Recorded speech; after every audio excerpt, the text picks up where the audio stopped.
আমরা যারা আছি যে তদবির জাগ্রত করার জন্য যে সমস্ত নিয়মকানুন আছে, একটা আছে সাধনের মাধ্যমে, আর একটা আছে সাধন ছাড়া।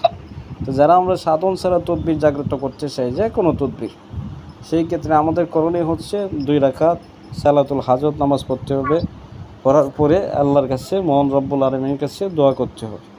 আপনি একজনকে কি করতেছেন, তার শরীর বন্ধকে তদবির দিতেছেন, অথবা জাদু নষ্ট করার জন্য তদবির দিতেছেন, অথবা ভারী বন্ধ করার জন্য তদবির দিতেছেন, অথবা কি তার বিভিন্ন সমস্যা, যে সমস্যার জন্য আসছে সেই সমস্যার জন্য আপনি তারা কী করতেছেন, তদবির করে দিতেছেন। সেই ক্ষেত্রে এই যে তদবিরটা করতেছেন, এটা হরফের মাধ্যমেই হোক, নকশার মাধ্যমেই হোক, যে তাবিজটা করতেছেন এটা আপনাকে জাগ্রত করতে হবে। তো সেই বিষয়ে আপনি দোয়া করবেন আল্লাহর কাছে। দোয়া করার পরে কিবলামুখী হইয়া জায়নামাজ বিছায় বসতে হবে। বসার পরে আপনারা 3 বার তাওবা করবেন এবং 11 বার দুরূদ পড়বেন। দুরূদ পড়ার পরে সূরা ফালাক পড়বেন একবার, পরে ডান দিকে একটা ফু দেবেন। সূরা নাস পড়বেন একবার, পরে বাম দিকে একটা ফু দেবেন। ফু দেওয়ার পরে আপনারা কী করবেন, আপনারা যে তদবিরগুলা, তাবিজ লেখার কিন্তু আদব আছে, এটা আপনি হরফ দিয়ে লেখেন, নকশা দিয়ে লেখেন, আদব মাইনা আপনাকে লিখতে হবে। তো আপনি যেগুলো লিখে রাখছেন ওইগুলো কী করবেন, সামনে নেবেন। সামনে নেওয়ার পরে কিছু মিষ্টি জাতীয় জিনিস আছে, যেমন বাতাসা আছে, অথবা কি যে কোনো মিষ্টি আপনারা কী করবেন, বাতাসা হইলে ভালো হয়। আপনারা 3টা বাতাসা কী করবেন, একটা প্লেটে রাখবেন, সামনে রাখবেন, অথবা এক সাইডে রাখবেন, অথবা টেবিলের উপরে রাখছেন। রাখার পরে আপনারা কী করবেন, যে তদবিরগুলো জাগ্রত করবেন এই তদবিরগুলো কিবলামুখী করে সামনে রাখবেন। সামনে রাখার পরে আপনারা যে কোনো ইসমে আজম পড়বেন, যে কোনো ইসমে আজম 7 বার পড়বেন। 7 বার পড়ার পরে আপনারা এভাবে হুকুম লাগাবেন যে আল্লাহর হুকুমে, আল্লাহর ইচ্ছায়, আল্লাহর পবিত্র কালাম ইসমে আজমের শক্তিতে আমি যে তদবিরটা করছি এই তদবিরটা জাগ্রত হোক। এই কথা বললে আপনারা কী করবেন, বিসমিল্লাহি আল্লাহু আকবার বললে ফু দিবেন তদবিরে। এভাবে আবার বলতে হবে যে আল্লাহর হুকুমে, আল্লাহর ইচ্ছায়, আল্লাহর পবিত্র কালামের বশ্যতা স্বীকার করে তাবিজটা অতি দ্রুত জাগ্রত হোক। আবার কী করলেন, বিসমিল্লাহ বলে ফু দিবেন। আবার বলবেন যে আল্লাহর হুকুমে, আল্লাহর নবী রাসূলগণের শক্তিতে, আল্লাহর সাহাবীদের শক্তিতে তাবিজটা কী করো, জাগ্রত হয়ে যাক, ফু দিচ্ছেন। আবার বলবেন এই কথা যে আল্লাহর হুকুমে, আল্লাহর ইচ্ছায়, আল্লাহর ওলিয়া উলিয়াদের শক্তিতে, আল্লাহর পবিত্র কালাম ইসমে আজমের শক্তিতে অতি দ্রুত তাবিজটা জাগ্রত হোক। আবার কী করলেন, ফু দিলেন। 3টে ফু দিলেই জাগ্রত হয়ে যায়।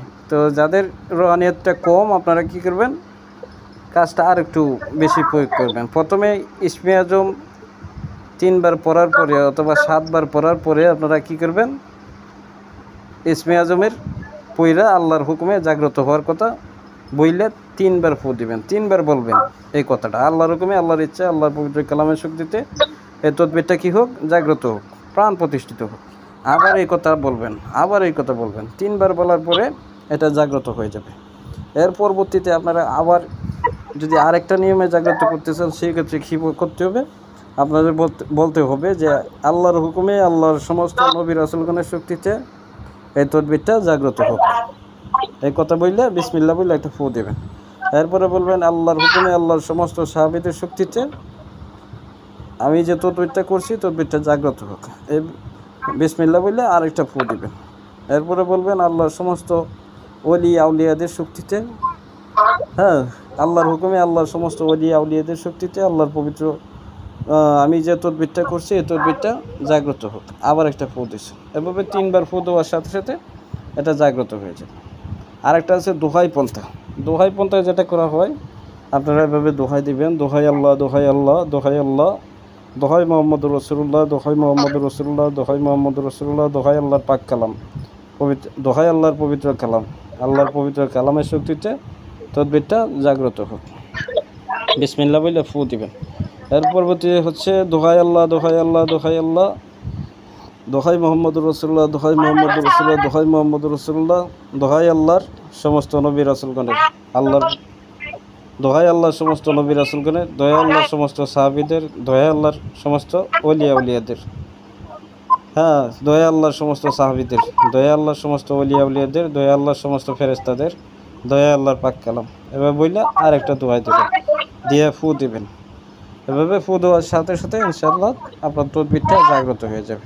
আপনি যদি তাবিজ জাগ্রত করতেছেন সেক্ষেত্রে তাবিজটা জাগ্রত হবে, যদি কলম জাগ্রত করতেছেন কলমটা জাগ্রত হবে, বই জাগ্রত খাতা জাগ্রত করতে চাইলে খাতা জাগ্রত হবে। আপনার তদবির লেখার যে কাগজগুলো আছে এগুলো জাগ্রত করতে পারবেন, কলমটাও জাগ্রত করতে পারবেন। হ্যাঁ, এবং যে বইটা আছে, যে বইয়ের মাধ্যমে অথবা কি আপনি যে কিতাবটা আছে যেটা দিয়ে আপনি কাজ করবেন, অথবা যেটা আপনি সবসময় ব্যবহার করেন, যে কিতাবটা আছে এটা আপনি এভাবে জাগ্রত করতে পারেন। জাগ্রত করার পরে আপনি এটা কাজ করতে পারেন।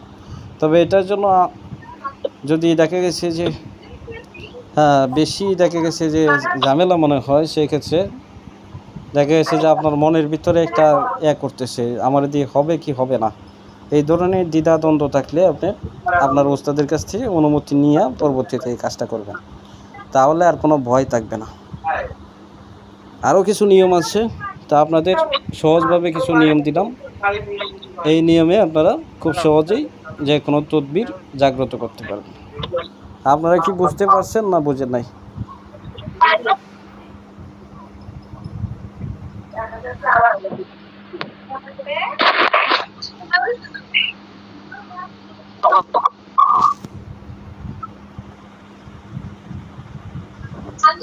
জি হুজুর, বুঝতে পারছি। একটা প্রশ্ন আছে। জি বলি। মানে যতবার নকশা লিখবো ততবারই কি এই নিয়মগুলো পালন করতে হইব? যতবার নকশা লিখবেন বলতে আপনি যে দেখা গেছে যে একটা তদবির লেখছেন, তদবির লেখার আদবটা আলাদা, লেখার সময় তো আর এটা করতে হবে না।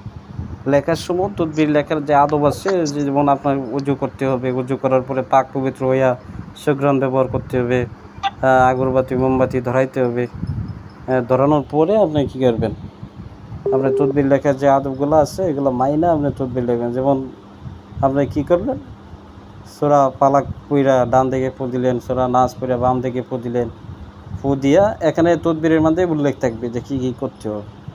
এরপরে কিছু আমল আছে যে আমলগুলা কইরা পরবর্তীতে করা লাগে, 3 বার তাওবা কইরা দুরূদ শরীফ পইরা এরপরে আল্লাহ যে কোনো একটা নাম মনে মনে করতে থাকবেন, মনে মনে এটা জপ করতে থাকবেন। আর এখানে যে তদবিরটা আছে এটা বিসমিল্লাহ সহিত আপনি লেখা শুরু করবেন। তো লিখতে লিখতে আপনি 8টা 10টা তদবির কী করছেন, লিখছেন। লেখার পরে আপনি চাইলে সবগুলা একবারে জাগ্রত করতে পারেন, আপনি চাইলে সবগুলা আলাদাভাবে জাগ্রত করতে পারেন, এটা আপনার কাছে। এখন আপনি একটা তদবির করছেন, একটা এই নিয়মে জাগ্রত করবেন। যদি 8টা 10টা তদবির লিখে থাকেন তো 8টা 10টা তদবির একসাথে জাগ্রত করতে পারেন। তবে একসাথে জাগ্রত করার জন্য আপনাকে নিয়ত করতে হবে যে আল্লাহ আপনার হুকুমে আপনার ইচ্ছায় সবগুলা কি একসাথে জাগ্রত হোক, এভাবে আপনাকে নিয়ত করতে হবে।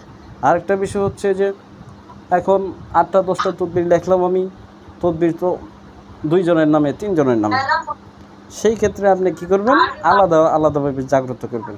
কারণ হচ্ছে যখন আপনি তদবিরটা জাগ্রত করবেন তখন অমুকের পুত্র অমুক এই নামটাও বলতে হবে, অমুকের পুত্র অমুকের নামে জাগ্রত হোক, কথা কি বুঝছেন? এইভাবে দিতে হবে। তো সেই ক্ষেত্রে আপনি আলাদা করবেন। আর যদি দেখা গেছে যে না একজন, শুধু একজনের ক্ষেত্রে তো আপনি এই নিয়মটাই পালন করবেন। কথা বুঝছেন? জি বুঝছি। এই তদবির জগৎটা এতটা সহজ না, আপনারা যারা সহজ মনে করেন এতটা সহজ না, কঠিন আছে। আর যারা বুঝে তাদের জন্য সহজ, মাথার ব্রেন খেলাইতে হবে, মাথার ব্রেন খেলায় কাজগুলা সহজ করে নিতে হবে।